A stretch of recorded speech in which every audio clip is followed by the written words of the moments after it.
एक महात्मा बड़ा सुंदर संदेश देते हैं। ध्रुव चरित्र का सार है कि समझिया तो बालक भला, समझिया तो बालक भला, ध्रुव 5 वर्ष का दास, और अन समझिया बुढ़ा बुरा, जहाँ खोया वर्ष 50। समझदार हो तो महाराज बालक भी उत्तम है। अगर भक्ति की समझ हो, भगवान के भजन की समझ हो, तो बाल्यकाल में ही भक्ति का मंगलाचरण हो जाता है। और अगर समझ नहीं हो, भक्ति के प्रति रुचि नहीं हो, तो न जाने जीवन के कितने बसंत ऐसे ही चले जाते हैं महाराज, लेकिन भक्ति का आचरण नहीं हो पाता, भक्ति में जीव को प्रवेश नहीं मिल पाता। इसलिए महापुरुषों ने चिंतन दिया, बाल्यकाल से ही भक्ति का मंगलाचरण हो जाना चाहिए। स्वामी रामचरण जी महाराज से रामस्नेही संप्रदाय के आद्याचार्य महाप्रभु स्वामी रामचरण जी महाराज, उनसे जब प्रश्न किया गया कि महाराज भजन कब करना चाहिए, कौन सा उत्तम समय भजन का, स्वामी रामचरण जी महाराज फरमाते हैं, खट ऋतु 12 मास,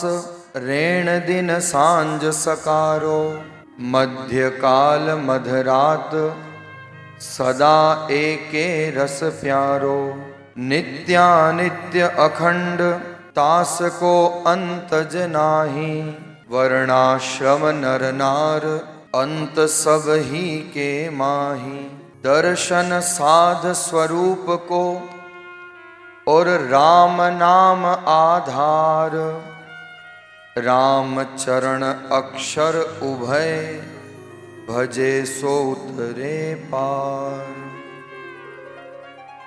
श्री महाराज ने वर्णन किया, खट ऋतु 12 मास, 6 ऋतुओं में महाराज भजन करो, 12 महीने में भजन करो, रेण दिन सांझ सकारो, दिन में भजन करो, रात को भजन करो, मध्य काल मदरात आधी रात को भजन करो, सदा एके रस प्यारो, नित्यानित्य अखंड, तास को अंत जनाही, वर्णाश्रम हर वर्ण वाला भजन करो, नर नार चाहे नर हो नारी हो उसको भजन करने का अधिकार, वर्णाश्रम नर नार अंत सब ही के माही, दर्शन साध स्वरूप को, राम नाम आधार, जो केवल राम के नाम का आधार रख लें, जो नाम का आश्रय रख लें, संतों की संगत करें, राम नाम आधार, राम चरण अक्षर उभय, भजे सो उतरे पार। इन 2 अक्षरों को जीवन में धारण करने मात्र से जीव का कल्याण हो जाता है, जीव सतमार्ग की ओर अग्रसर हो जाता है। इसलिए महाराज भजन तो हर समय किया जा सकता है। और देखो भजन में है ना कोई मात्रा नहीं है, इसलिए भजन अनलिमिटेड किया जाता है। बताओ भजन में कोई मात्रा है क्या? नहीं है, भजन। लेकिन भोजन में मात्रा है, इसलिए भोजन लिमिटेड करना चाहिए, भजन अनलिमिटेड करना चाहिए। पर लोग उल्टा करते हैं महाराज, भोजन तो अनलिमिटेड करते हैं और भजन लिमिटेड भी नहीं करते। एक बार भी भजन करने बैठना हो ना महाराज तो कितने कितने प्रकार के झंझट आते हैं सामने। कई बार ये माताएं माला लेके तो बैठती है भजन करने, इधर तो माला चलती है और ध्यान जाता है, अरे बहू देख कोई आया नहीं हो, दूध नहीं उफन जाए, ये नहीं हो जाए, वो नहीं हो जाए। हाथ में माला है महाराज, पर मन जो है ना वो कहीं और जा रहा है। इसलिए तो श्री महाराज ने फरमाया, कथा श्रवण करो तो भी तन श्रवण सतसंग में मन सुरति घर माय, तन सु कछु बणियो नहीं, मन काज सुधार्यो नाय, मन काज सुधार्यो नाय, दोय घर दोन्यू खोया, जो धोबी को स्वान घाट घर बीच बिगोया, राम चरण कारज सरे, जब तन मन एको होए, तन श्रवण सतसंग में मन सुरति घर जो। तन मनस्क होकर के भजन होना चाहिए। और फिर महाराज भजन करने की न कोई उम्र है न कोई समय है। अब आपको कहा जाए कि भाई गुलाब जामुन कब खाओगे तो मीठा लगेगा, रात को कि दिन में कि सुबह कि शाम, जब खाओगे तब वो मीठा ही लगेगा। ऐसे ही गोस्वामी जी ने कहा, तुलसी मेरे राम को रीज भजो या खीज, धरती बाया नीपजे ऊंधो सुंधो बीज। किसी भी भाव से भजन किया जाए महाराज, भजन तो जीवन में लाभ ही प्रदान करता है। और ध्रुव चरित्र के माध्यम से भगवान ने बाल्यकाल से ही भक्ति करने का पावन उपदेश प्रदान किया। इसके पश्चात वर्णन आता है, ध्रुव के ही वंश में महाराज अंग हुए। ध्रुव जी का विवाह इला नाम की कन्या से हुआ। उत्कल वत्स इनके पुत्र होते हैं। 36,000 वर्ष तक ध्रुव जी महाराज ने धरती पर राज्य किया। उसके पश्चात भगवान के द्वारा जो ध्रुवलोक दिया गया था वहां ध्रुव जी ने प्रस्थान की। मृत्यु देवता के मस्तक पर पांव रख करके मृत्योर मूर्धनि पदम दत्वा आरोहा अद्भुतम ग्रहम, मृत्यु देवता के मस्तक पर पांव रख करके ध्रुव जी भगवत धाम की ओर, ध्रुव स्थान की ओर अग्रसर हुए। इनके वंश में महाराज अंग हुए जिनके वेन जैसी संतान हुई, और इस वेन का स्वभाव था महाराज जगत का चैन लूटना। दिन रात माता पिता को कष्ट देता। महाराज अंग और सुनीता गले तक भर गए।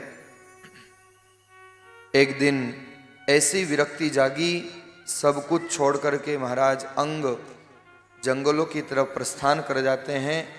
मन में विचार करते हैं ऐसी संतान से संतान का न होना अच्छा था। उस समय तो महाराज एक धुंधकारी था, एक वेन था, लेकिन इस कलयुग में तो देखने में आता है घर घर में धुंधकारी और वेन पल रहे हैं जो माता पिता को खून के आंसू रुलाते हैं। तुम्हारे घर में अगर तुम्हारे माता पिता तुमसे प्रसन्न नहीं हैं तो तुम जीवन के किसी भी पद को प्राप्त कर लो, जीवन का कोई धर्माचरण कर लो, वो जीवन में सार्थक नहीं होता है महाराज। ये शास्त्र वाणी है। वेन ने बहुत अनाचार अत्याचार पापाचार किया और वेन के अत्याचार से उब करके महाराज अंग तो चले गए। वेन को सत्ता हाथ लग गई। अब ये और पापाचार अनाचार अत्याचार करने लगा।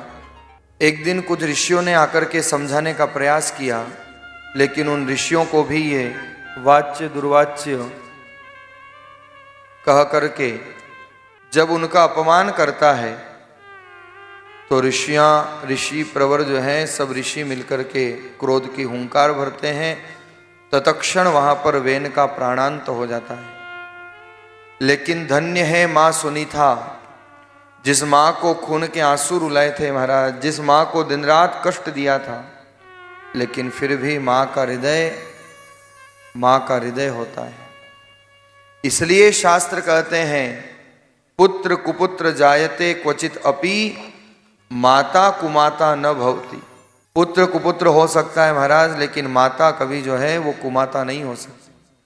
कोई माता पिता अपनी संतान का बुरा नहीं चाहते संसार में।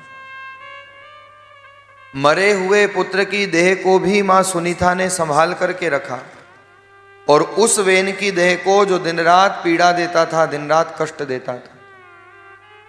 जब राज सत्ता पर कोई राज करने वाला नहीं रहा तो अराजकता फैल गई, चारों तरफ से आक्रमण होने लगे, और उसी समय ऋषियों ने देखा कि कोई उपाय करना पड़ेगा, नहीं तो ये राज्य ही समाप्त हो जाएगा।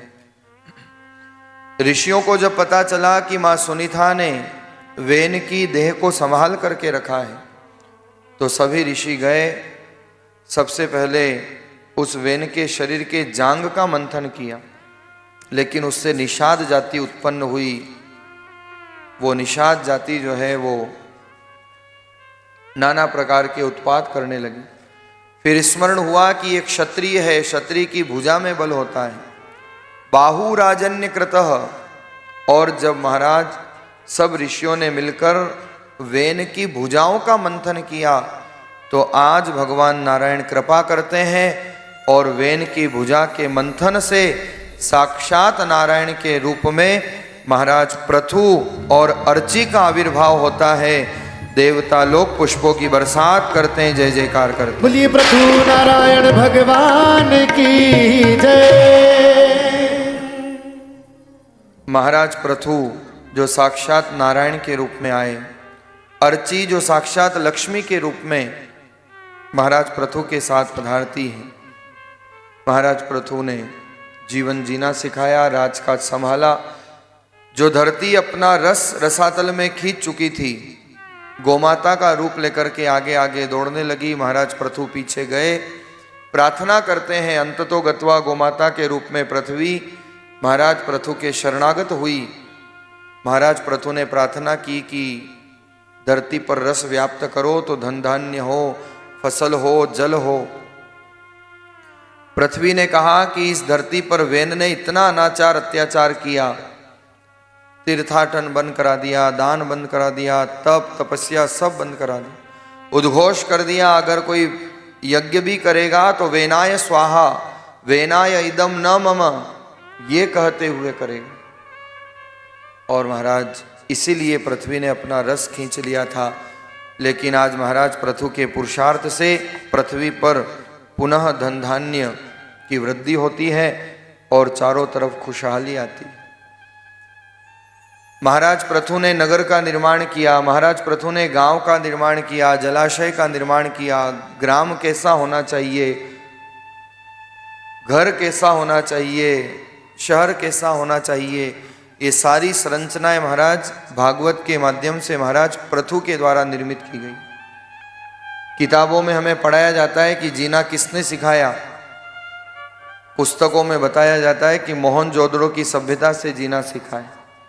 लेकिन मोहनजोदड़ो तो अभी उत्पन्न हुए, भागवत में देखो महाराज पृथु ने एक एक जीवन जीने की कला का क्या सुंदर विस्तार से वर्णन किया है। महाराज पृथु ने जीवन जीना सिखाया है। 100 अश्वमेध यज्ञ करने का संकल्प महाराज पृथु करते हैं। 99 अश्वमेध यज्ञ पूर्ण हुए, 100वां यज्ञ पूर्ण होने की तैयारी थी, लेकिन इंद्र को चिंता हो गई कहीं मेरा स्वर्ग का सिंहासन महाराज पृथु न मांग ले। और हर कुर्सी वाले को चिंता लगी रहती है कि मेरी कुर्सी मेरे हाथ से न चली जाए। महाराज पृथु तो अन्य भाव से अश्वमेध यज्ञ कर रहे थे, लेकिन इंद्र आकर के छल करते हैं। अश्वमेध का जो घोड़ा था, अश्व था, उसको चुरा करके ले गए।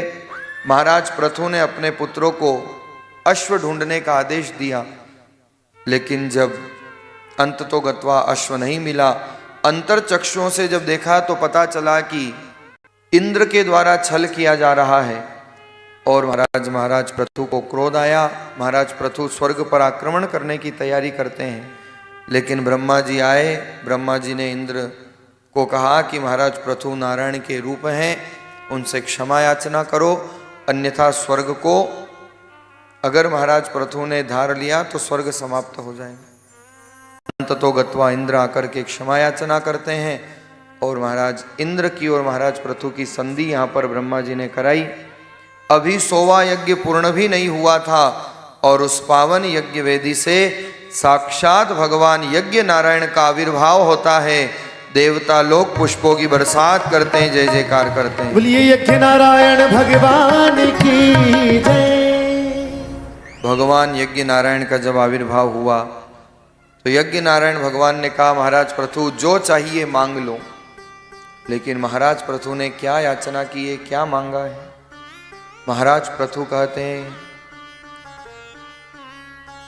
न कामये नाथ तदप्य कश्चिन् न यत्र युष्म चरणं भुजास्व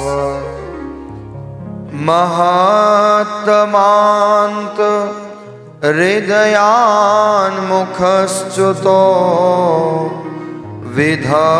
विधस्त्वकर्णा युतमेषमेव रह। महाराज पृथु ने कहा कि हे प्रभु, हे यज्ञ नारायण भगवान, अगर आपको कुछ देना है तो संसार की कोई तुच्छ वस्तु मुझे नहीं चाहिए। आपको देना है तो 10,000 कर्णेंद्रियों में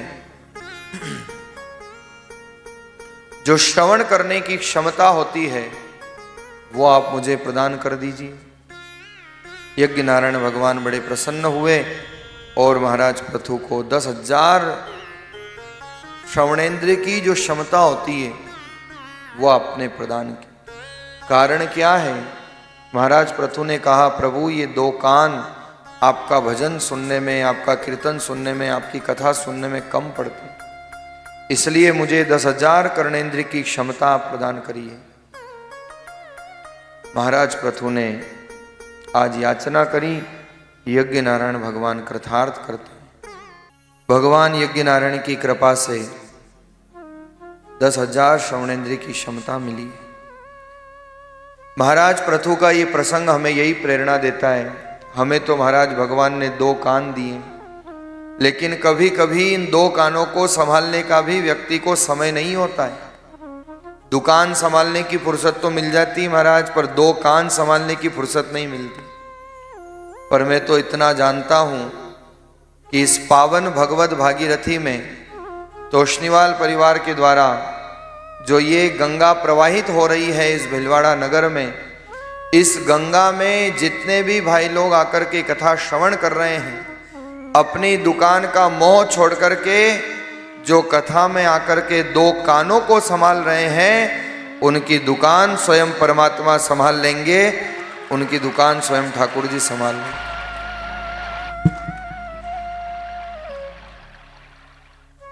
दो कानों को जिन्होंने संभाल लिया महाराज, फिर उनको दुकान संभालने की चिंता नहीं करनी पड़ती। इसलिए जीवन की सार्थकता इसी में है कि इन कानों से हम भगवत कथा श्रवण करें। संतों ने कहा, पांव छते कर गौन हरि दिश फेर, ये पांव चले न चले। जीभ छते कर गान हरि को फेर, ये जीभ हिले न हिले। नयन छते कर दर्श विराट को फेर, ये नयन खुले न खुले।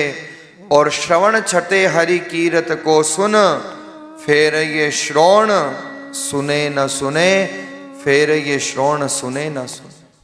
जब तक शरीर में सामर्थ्य है महाराज, तब तक सत्कार्य कर लो, तीर्थाटन कर लो, कथा सुन लो, भजन कर लो। लेकिन समस्या तो ये महाराज, भजन करने का मन कब होता है? जब बुढ़ापा दस्तक देता है। भजन करने का भाव कब बनता है महाराज? जब नाक से बहता है नाला, आंख में आ जाता है जाला, लकड़ी से पड़ता है पाला, तब याद आता है गोपाला। उससे पहले भगवान याद कहाँ आते? बुढ़ापा आता है जब इच्छा होती है कि अब भजन कर लें। लेकिन शास्त्र कहते हैं भजन तो महाराज जीवन की प्रारंभिक अवस्था से ही प्रारंभ हो जाना चाहिए।